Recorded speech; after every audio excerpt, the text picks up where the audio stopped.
여기 파리 올림픽에서 프랑스가 벌인 한국에 대한 푸대접의 비밀을 폭로하겠다는 미국인 유력 기자가 있습니다. 그리고 그가 프랑스의 한국에 대한 푸대접의 명확한 목적을 공개함과 동시에 전 세계 언론은 발칵 뒤집히고 마는데요. 그렇다면 그가 대체 한국에 대한 어떤 주장을 했던 것일까요? 안녕하세요. 저는 미국 출신의 애덤이라고 합니다. 저는 현재 파리올림픽 전담기자로 발탁되었고 선수촌 내부부터 해서 선수들의 모든 동선을 취재하는 역할을 맡고 있는데요. 그런데 최근에는 정말 있어서는 안 되는 일들이 일어나 버렸습니다. 그건 바로 프랑스의 한국에 대한 명백한 푸대접이었는데요. 프랑스는 개막식 날부터 의도적으로 한국을 북한으로 소개했을 뿐더러 올림픽 참가국을 소개하는 SNS에서 다른 국가들의 국기에 대해서는 전부 선명하고 고품질의 이미지를 사용했지만 오직 한국의 태극기만큼은 알아보기 힘들 정도로 흐릿한 사진을 사용했거든요. 사실 이러한 국제 무대를 수도 없이 취재해봤던 저로서는 이러한 프랑스의 명백한 외교적 결례를 보고 정말 깜짝 놀랄 수밖에 없었습니다. 일단 한국과 북한 간의 역사적이고 지속적인 긴장을 고려할 때 국가를 잘못 부르는 것은 특히나 민감할 수 있는데요. 여기에 더해 올림픽은 각 나라의 상징과 대표가 명예롭고 올바르게 홍보될 것으로 기대되는 세계적인 행사이기 때문에 이러한 초청국에 대한 프랑스의 행동은 존중과 전문성의 부족으로 여겨질 수밖에 없는 것이죠. 사실 최근에 한국의 국제적인 입지와 경제력 수준을 고려해본다면 도저히 이런 푸대접을 받을 만한 국가가 아니기에 프랑스의 행동은 더욱 이해가 안 간다고 볼 수 있는데요. 그리고 프랑스 입장에서도 현재 아시아의 거대한 시장으로 떠오르는 한국이 밑보였다간 절대로 국익에 도움이 되지 않을 것이 분명하죠. 한국은 매우 부유한 국가로 프랑스의 명품 의류들을 엄청나게 수입해주는 국가거든요. 그럼에도 프랑스가 이러한 한국에 대한 어처구니 없는 행동을 했다는 것은 그 이유가 명백하게 있다고 볼 수 있었습니다. 그리고 수십 년 동안 유럽 쪽을 취재하며 프랑스라면 프랑스 국민들보다도 잘 알게 된 제가 말해보건대 속이 좁아서 당한 일은 반드시 기억하고 되갚아주는 프랑스인들의 특성상 이건 한국에 대한 열등감에서 비롯된 의도적인 푸대접일 가능성이 크다고 볼 수 있죠. 사실 몇 년 전부터 프랑스는 자신들보다 아래라고 생각했던 한국에 각종 이권을 빼앗기고 있는 상황이거든요. 원래 프랑스는 방산 분야에서 미국과도 어깨를 나란히 하는 엄청난 기술 강국이었습니다. 심지어 프랑스는 한국에 직접 기술을 수출하기도 했을 정도로 양국의 기술력 수준은 도저히 비교할 수가 없을 정도였죠. 그러나 최근 몇 년 동안 한국은 강력한 기술 강국으로 부상했습니다. 한국은 전통적으로 프랑스와 같은 기존 강대국이 지배하는 세계 무기 및 원자력 시장에서 강력한 경쟁자로 부상하는 말도 안 되는 기적을 만들어냈고 한국의 기술력을 수출해주던 프랑스는 이젠 역으로 한국의 강력한 기술력에 밀리게 되었는데요. 따라서 이러한 관련 사업에서 자꾸만 한국에 의해 중요한 계약을 잃게 되었죠. 일단 한국의 방위산업만 봐도 그렇습니다. 한국은 전투기, 해군 함정, 그리고 다른 군사 장비에 대한 여러 국제 계약을 확보하면서 빠르게 성장했는데요.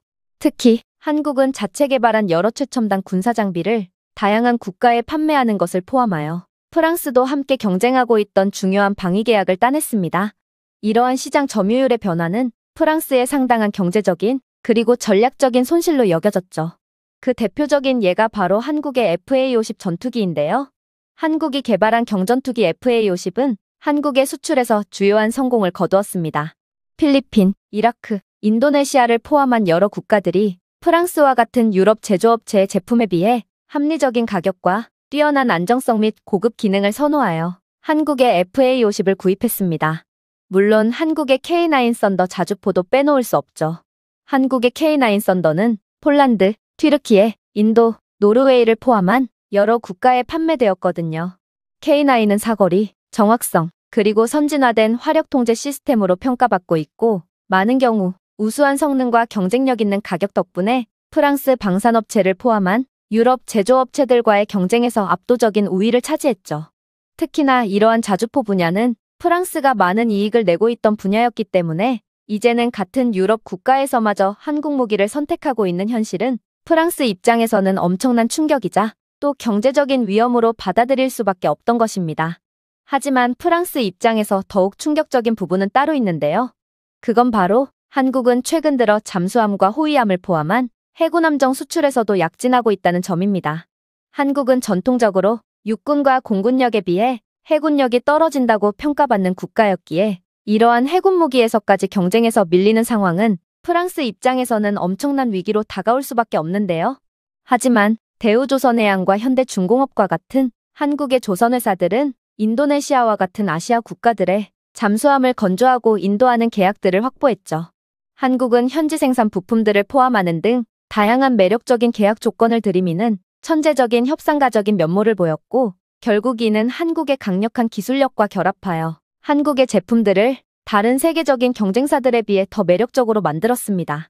그야말로 프랑스 입장에서는 불과 얼마 전까지만 해도 자신들의 고객이었던 국가가 이제는 자신들보다 압도적인 기술력을 가지게 되어 자신들의 모든 계약을 가로채는 상황이 영 못마땅할 수밖에 없던 것입니다. 그러나 프랑스는 큰 실수를 저지르고 말았어요. 바로 이들은 그렇게나 한국의 대부분의 계약을 넘겨줬음에도 여전히 한국을 과소평가했거든요. 그리고 이러한 프랑스의 자만심은 원자력 분야에서 여실히 드러났죠. 그도 그럴 것이 프랑스는 EDF와 아레바와 같은 회사들을 보유한 원자력 기술의 주요 수출국이었거든요. 프랑스의 원전 기술력은 세계 최고 수준이고 이들의 아성을 뛰어넘을 국가는 좀처럼 없어 보였습니다.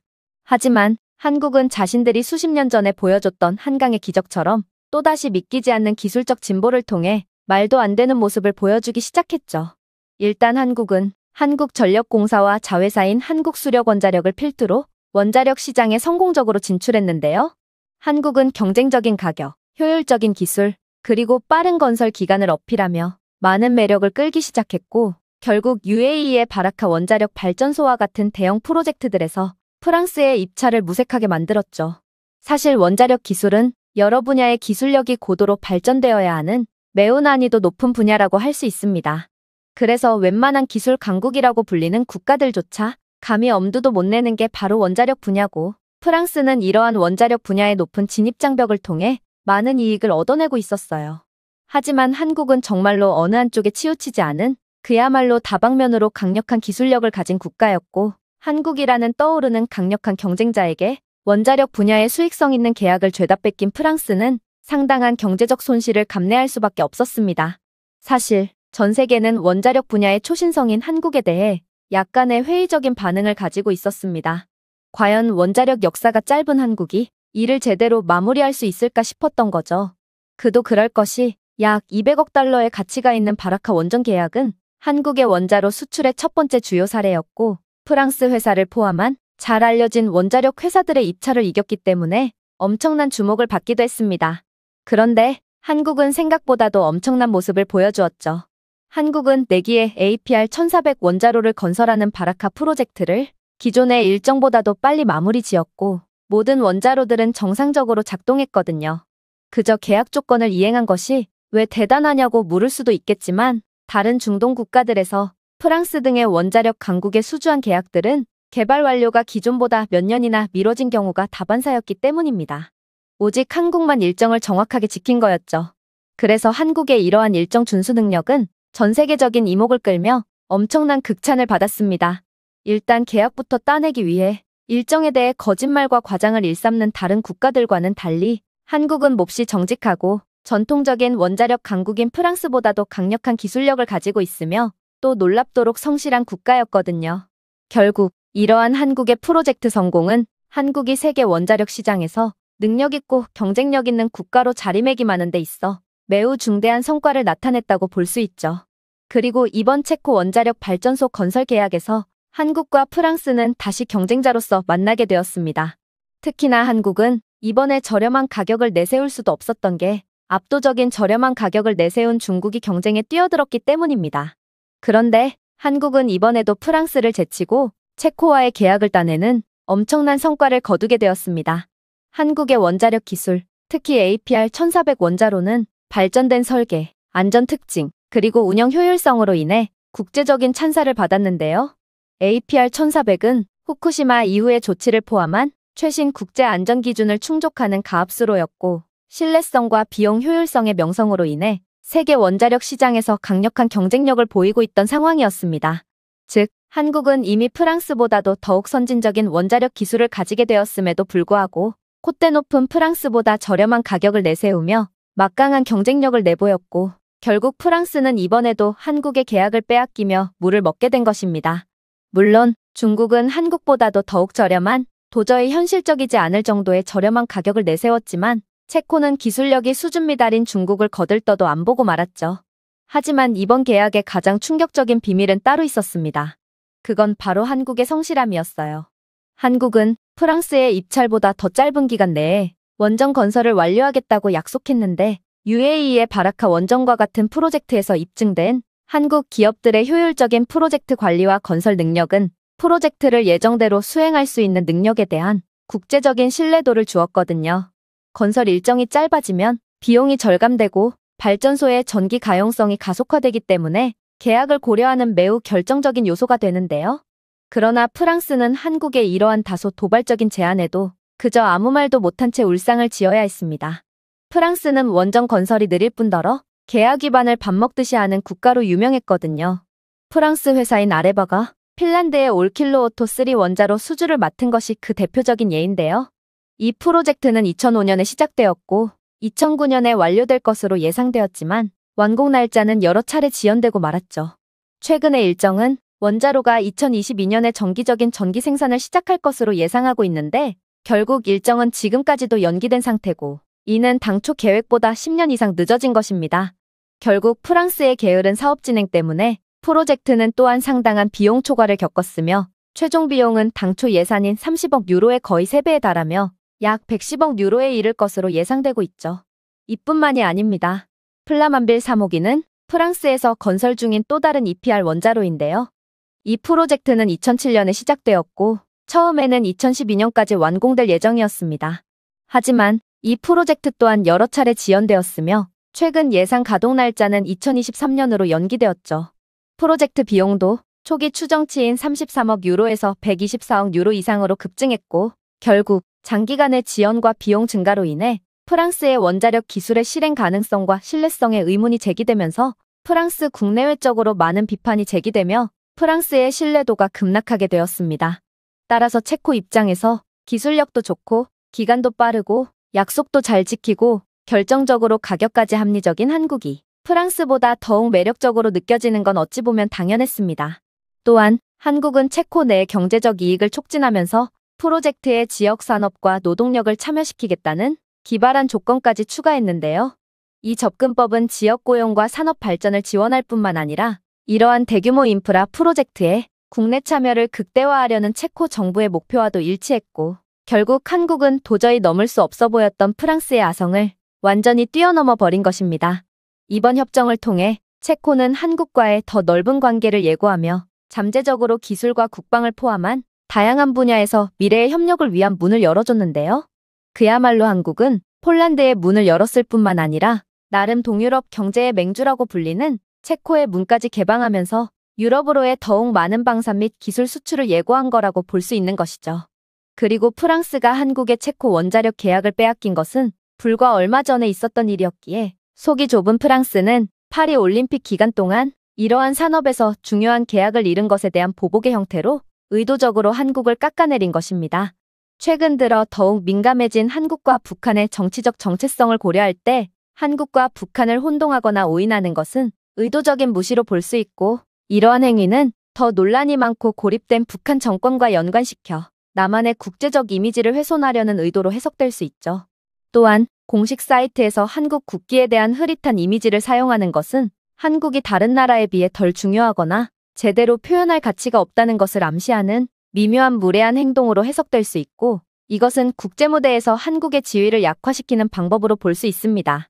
심지어 프랑스는 뉴스 매체에서조차 한국과 일본을 교묘하게 합성시킨 터무니없는 국기를 사용하는 등 한국에 대한 의도적인 반감을 표시했기에 이는 더욱 논란이 되고 있죠.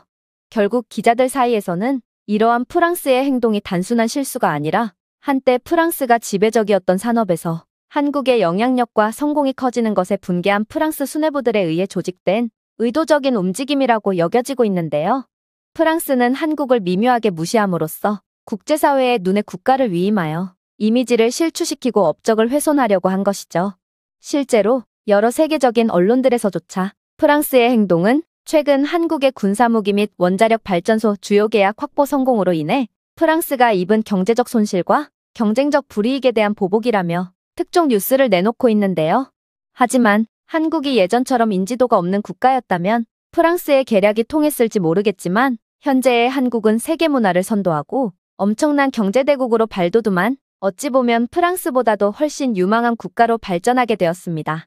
결국 프랑스의 한국에 대한 옹졸한 행동은 많은 비판을 받으며 안 그래도 재수없었던 프랑스인들이 예의 바르고 겸손한 한국을 어처구니 없는 이유로 괴롭힌다며 손가락질 받게 되었죠. 그런데 이러한 한국에 대한 국제적인 지지와 더불어 한국은 올림픽에서 더욱 놀라운 모습들을 보여주며 그야말로 압도적인 지지를 받고 있는데요. 그중 하나가 바로 프랑스의 열악한 버스 시스템에 대한 대응입니다. 프랑스 올림픽위원회는 친환경을 명목으로 선수들이 이용하는 버스에 에어컨조차 달지 않는 탁상공론의 끝을 보여줬는데요. 심지어 이 버스는 한여름임에도 창문을 열지 못하게 전부 막아두기까지 했기에 일부 선수들은 더위로 인해 버스 안에서 실신까지 하며 힘든 시간을 보내야 했습니다. 이때 구원자로 나선 게 바로 한국이었어요. 한국은 발빠른 대응을 통해 한국 선수단뿐만 아니라 다른 국제선수단에게도 구원의 손길을 내밀기 시작했거든요. 일단 한국은 프랑스 버스사와의 협의 후에 각 자리마다 자체 개발한 냉각조끼를 구비해 놓기 시작했는데요. 이 냉각조끼는 한국의 자체적인 기술력으로 개발되었고 운동선수들이 버스를 타고 움직이는 시간 동안 입을 수 있도록 만들어졌는데요. 이 조끼들은 웬만해서는 녹지 않는 특수 냉각팩을 포함하고 있고 이는 더욱 오랜 시간 동안 시원함을 유지할 수 있도록 도와주었기에 선수들은 에어컨을 튼 것과 같은 효과를 누릴 수 있었습니다. 또한 이 조끼의 기술은 효과적으로 체온을 관리하면서 몸통을 가로질러 고른 냉각 분배를 가능하게 했기에 냉방병 등의 증세를 겪을 염려도 전혀 없었죠. 그런데 한국의 천재적인 아이디어는 여기서 끝이 아니었습니다. 한국은 햇빛으로부터 얻는 열을 줄이기 위해 별도로 제작한 창문 음영판을 버스에 설치하기 시작했는데요. 이 음영판들은 상당한 양의 태양 복사를 차단하는 것을 도왔고 버스 내부의 온도를 낮춰 더욱 시원한 온도를 유지할 수 있도록 도움을 줬죠. 물론 이러한 한국의 아이디어는 친환경이라는 이번 올림픽 주제와 완벽하게 일치했고 프랑스는 한국의 이러한 선전이 여전히 눈엣 가시처럼 여겨졌지만 어쩔 수 없이 한국에 협력하며 한국이 더욱 국제적인 찬사를 받는 상황을 받아들여야만 했죠. 이러한 한국의 우수한 기술력에 더해 이들은 자신들이 가지고 있던 명성대로 상당히 배려심 깊은 모습을 보여주기도 했는데요. 한국은 혹여나 조끼를 입지 못한 운동선수들이 버스 안에 더위로 인해 피해를 보는 것을 막기 위해 버스마다 차가운 이온 음료와 생수를 가득 채워뒀거든요. 심지어 한국은 손풍기라고 불리는 간이 선풍기를 무료로 보급해주며 선수들이 찜통 같은 파리에서도 끝까지 컨디션을 유지할 수 있도록 배려해 주었는데요. 서구권 문화에서 이러한 손풍기는 거의 찾아볼 수 없기에 손풍기는 선수들 사이에서 엄청난 화제가 되었고 한국이 제공한 손풍기에는 다양한 한국의 캐릭터들과 BTS 같은 유명 K-팝 스타의 사진이 붙어져 있었기에 한국 문화를 좋아하는 선수들 사이에서는 이러한 손풍기가 선풍적인 인기를 끌기도 했어요. 불과 몇 년 전까지만 해도 소프트 파워가 약점으로 꼽혔던 한국이었는데 이 나라는 어떻게 이러한 단기간 만에 단점을 장점으로 완전히 개선하고 강력한 소프트 파워 하나로 고작 손풍기로 마저 사람들을 감동시킬 수가 있는지 저는 한국의 강력한 잠재력과 발전 속도에 정말 감탄을 안 할 수가 없었습니다. 아무튼 한국의 이러한 천재적인 아이디어와 배려 덕분에 모든 선수들은 정상 컨디션으로 시합에 임할 수 있게 되었고 이러한 소식은 발빠르게 기자단에게 퍼지며 한국의 뛰어난 기술력과 상대팀을 배려해주는 올림픽 정신에 대해 극찬의 반응을 이끌어냈는데요. 한국은 프랑스의 푸대접으로 인해 빈정이 상할 만한데도 다른 선수들을 위해 파리 올림픽이 성공적으로 개최되도록 아낌없는 도움을 베풀었고 이러한 한국의 대인배적인 면모는 이 나라가 프랑스처럼 무늬만 선진국이 아닌 진정한 선진국이자 강대국임을 여실히 보여주고 있었습니다. 그런데 놀라운 점은 이뿐만이 아니었어요. 한국은 별도의 버스 앱까지 개발한 뒤 모든 선수단에게 배포했거든요. 사실 프랑스는 이번 올림픽 준비를 제대로 한 게 맞나 의심이 들 정도로 아마추어 같은 모습을 보여주고 있었는데요. 버스의 노선은 뒤죽박죽이었고 그마저도 버스 시간표와 노선은 제대로 공지가 되지도 않아서 많은 선수들은 도착할 기미조차 안 보이는 버스를 기다리는 데만 엄청난 시간을 낭비해야만 했습니다. 이때 한국은 충격적인 아이디어를 내놓았죠.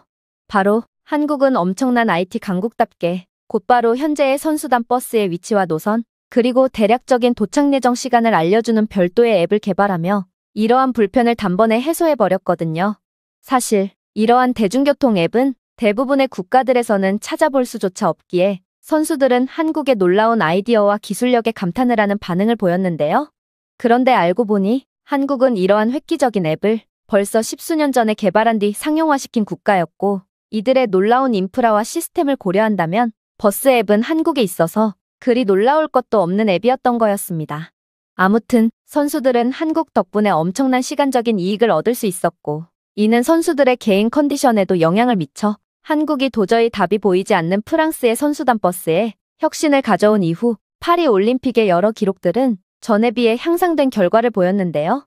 그야말로 한국은 모든 나라들에게 사랑을 받는 이유가 있었던 것이고, 아무리 프랑스가 한국의 국격을 훼손하려고 해도 오히려 한국의 국제적인 위상은 더욱 올라가기만 하는 이유가 있었던 것입니다. 저는 이러한 놀라운 모습만을 보여주는 한국이 이번 올림픽에서 어떤 더욱 선진적인 모습을 보여줄지 호기심에 찬 상태고, 전 세계 외신 기자들처럼 모든 관심을 한국에만 집중한 상태입니다. 제가 준비해온 내용은 여기까지입니다. 끝까지 시청해주셔서 진심으로 감사드리며 여러분들의 구독과 좋아요, 알림 설정은 영상 제작에 큰 힘이 됩니다. 이상 세모튜브였습니다.